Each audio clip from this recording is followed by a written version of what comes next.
రేవంత్ రెడ్డి సర్కార్పై సంచలన కామెంట్స్ చేశారు మాజీ మంత్రి హరీష్ రావు. తెలంగాణ ప్రభుత్వం విద్యుత్ శాఖను తీవ్ర సంక్షోభంలోకి నెడుతోందన్నారు.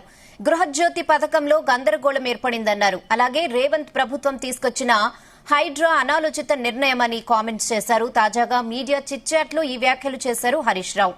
రాష్ట్రంలో కరెంటు సమస్య తీవ్రతరమైందన్నారు. కరెంటు పోతుంది అంటే తొండలు పడ్డాయంటున్నారని ఎద్దేవా చేశారు. కరెంటు పోతుంది అంటే హరీష్ రావు కరెంటు తీయించేస్తున్నారని చెప్తున్నారని మండిపడ్డారు. నిర్వహణ లేకనే కరెంటు సమస్యలు వస్తున్నాయన్నారు మాజీ మంత్రి హరీష్ రావు.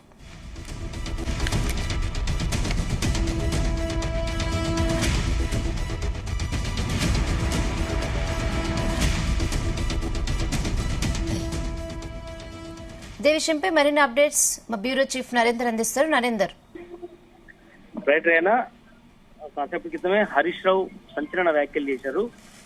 పక్క రేవంత్ రెడ్డి మీద, అదేవిధంగా రాష్ట్ర ప్రభుత్వ పనితీరు మీద ఆయన తూర్పారబట్టారు. ప్రధానంగా కరెంటు తరచుగా పోతుండడానికి తన తప్పు ఉందంటూ తానేదో ఎగదోస్తున్నట్టుగా ఉద్యోగుల్ని అన్నట్టుగా కొన్నిసార్లు ఆయన వ్యాఖ్యానించడం ఆయన దివాలా కూరుతారానికి నిరసన అంటూ కూడా ఆయనే చెప్పడం జరుగుతుంది. అదే సమయంలో గ్రామ పంచాయతీలో ఇంతవరకు లైట్లు కూడా వెలగడం లేదు, లైట్లు కనీసం డబ్బులు మెయింటెనెన్స్ కూడా ఇవ్వలేని పరిస్థితి కూడా నెలకొందని కూడా చెప్పడం జరిగింది. అదేవిధంగా రాష్ట్ర ఫైనాన్స్ మొత్తం కూడా నిండుకున్న పరిస్థితి ఉంది. ఎవరికి కూడా అటు వృద్ధులకు కానీ మిగతా వాళ్ళెవరు కూడా పెన్షన్ ఇవ్వలేని పరిస్థితిలో రాష్ట్ర ప్రభుత్వం ఉందంటూ కూడా ఆయన చెప్పడం జరుగుతుంది. అదేవిధంగా 3 నెలల నుంచి కూడా ఇంతవరకు పెన్షన్ రావాల్సిన అమౌంట్ రాలేదు. ఇది 3వ నెల ఉంది. 2-3 వేల కోట్ల రూపాయలు బకాయి పడింది, ఇమీడియట్లీ ఇవ్వాల్సిన అవసరం ఉందని కూడా చెప్పారు.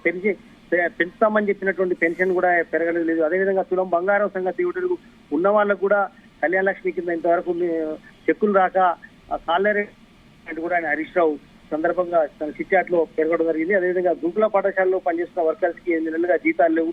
అదేవిధంగా ఇక్కడ విద్యుత్ సంక్షోభం కూడా తీవ్రంగా నెలకొంది. ఎప్పుడు కరెంట్ ఉంటుందో ఎప్పుడు పోతుందో తెలియని పరిస్థితిలో అయోమయ పరిస్థితిలో ఉందని కూడా చెప్పడం జరుగుతుంది. అదేవిధంగా గృహజ్యోతి డబ్బులు రిలీజ్ చేయడం లేదని కూడా చెప్పడం జరిగింది. అదేవిధంగా ప్రభుత్వ స్కూళ్లలో కరెంటు కట్ అవుతోంది, విద్యార్థులకు తీవ్రంగా ఇబ్బంది పడుతున్నటువంటి పరిస్థితి ఉందని కూడా చెప్పడం జరిగింది. అదేవిధంగా పోలీస్ శాఖలో డీజిల్ పైసలు కూడా లేక వెహికల్స్ బయట తిరగలేని పరిస్థితి నెలకొందని కూడా పోలీస్ శాఖ చెప్పడం జరిగింది. సాంస్కృతిక కళాకారులు 4 నెలల నుంచి కళాకారులు ఎవరు కూడా జీతం రావట్లేదని కూడా చెప్పడం జరిగింది. అంతేవిధంగా ఇప్పుడు లేటెస్ట్ గా రాష్ట్ర ప్రభుత్వం రిలీజ్ చేసినటువంటి ఏదైతే 1 లక్ష రూపాయలు రుణమాఫీ ఉందో దానికి సంబంధించి దాదాపు 30 నుంచి 40% మందికి రుణమాఫీ జరగలేదని కూడా చెప్పడం జరిగింది. ఎందుకంటే కేఎస్ వల్ల కావచ్చు, వివిధ కారణాల రేషన్ కార్డు సింక్రనైజ్ కాకపోవడం వల్ల దాదాపు 40% మేరకు రుణమాఫీ జరగలేదు. దీంతో తీవ్రంగా రైతులు ఇబ్బంది పడుతున్నారని కూడా చెప్పడం జరిగింది. అదేవిధంగా రైతు బీమా చెక్కులు ఎందుకు లేట్ అవుతున్నాయని కూడా ఆయనే చెప్పడం జరుగుతుంది. అధికారులతో స్వయంగా మంత్రినే మాట్లాడాము, అయినా కూడా స్పందించట్లేదని కూడా ఆయన అన్నది. అదేవిధంగా ఇట్లా చాలా అంశాలు కూడా ఆయన ప్రస్తావించడం జరిగింది. అసెంబ్లీ సమావేశాలు రేపటి జరగబోతున్న నేపథ్యంలో తనకు గతంలో కూడా మైక్ ఇవ్వలేదు, ఇప్పుడు కూడా ఇస్తారన్న నమ్మకం నాకు లేదు అని కూడా చెప్పే ప్రయత్నం చేశారు. అదేవిధంగా అసెంబ్లీ చుట్టూ కూడా ముళ్ళ కంచెలు వేయడం జరిగింది. గతంలో మేము ఈ రకంగా ముళ్ళ కంచెలు వేయలేదు, 4 వరుసలు ముళ్ళ కంచెలు వేయడం జరిగింది. బస్టాండ్ ఏదైతుందో అసెంబ్లీ అనుకుని అక్కడ కూడా మూసేయడం జరిగింది. ఇట్లా కంచెలు వేయడాన్ని ఎలా అర్థం చేసుకోవాలి?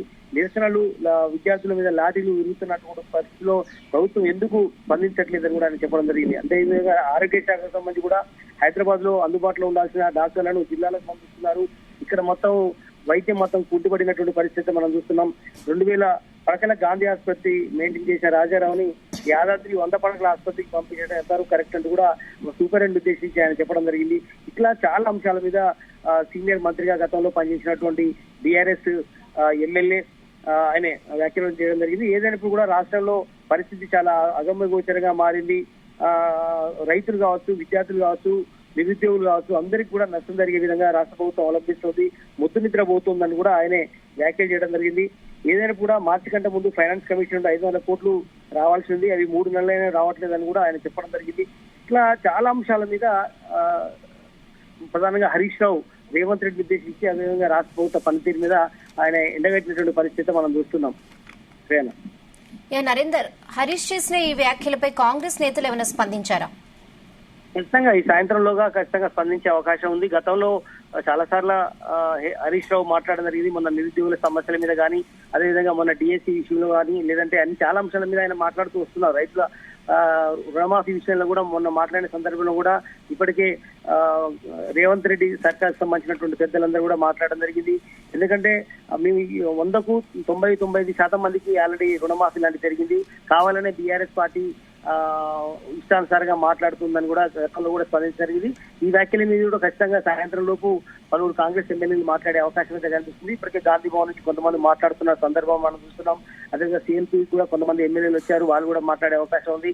ఖచ్చితంగా రేపు అసెంబ్లీ జరగబోతున్న నేపథ్యంలో ఈ నెల 31 లోపు అసెంబ్లీ సమావేశాలు జరగాల్సిన నేపథ్యంలో కనుక రేపటి నుంచి స్టార్ట్ అవుతున్నాయి. ఒక వారం రోజులు జరిగే అవకాశం ఉంది. ఖచ్చితంగా అటు అధికార పార్టీకి విపక్ష పార్టీకి ప్రధానంగా పెద్ద ఎత్తున గలాట జరిగే అవకాశం కనిపిస్తుంది. మరొక బీఆర్ఎస్ నుంచి ఎమ్మెల్యేలు ఇప్పటికే 10 మందికి పైగా వెళ్ళినటువంటి నేపథ్యంలో పలువురు ఎమ్మెల్సీలు కూడా పార్టీ నుంచి మారిన నేపథ్యంలో ఖచ్చితంగా చాలా ఇంట్రెస్ట్ గా అసెంబ్లీ సమావేశాలు జరిగే అవకాశం అయితే కనిపిస్తుంది. మరొక కేసీఆర్ కూడా అసెంబ్లీకి వస్తారా రాని ఒక చర్చ కూడా జరుగుతుంది. కనుక ఖచ్చితంగా బీఆర్ఎస్ పార్టీ వరుసగా సీనియర్ ఎమ్మెల్యేలు మాట్లాడుతున్నటువంటి దాని మీద కాంగ్రెస్ కూడా కౌంటర్ ఇస్తున్నటువంటి పరిస్థితి మనం చూస్తున్నాం. ప్రయాణ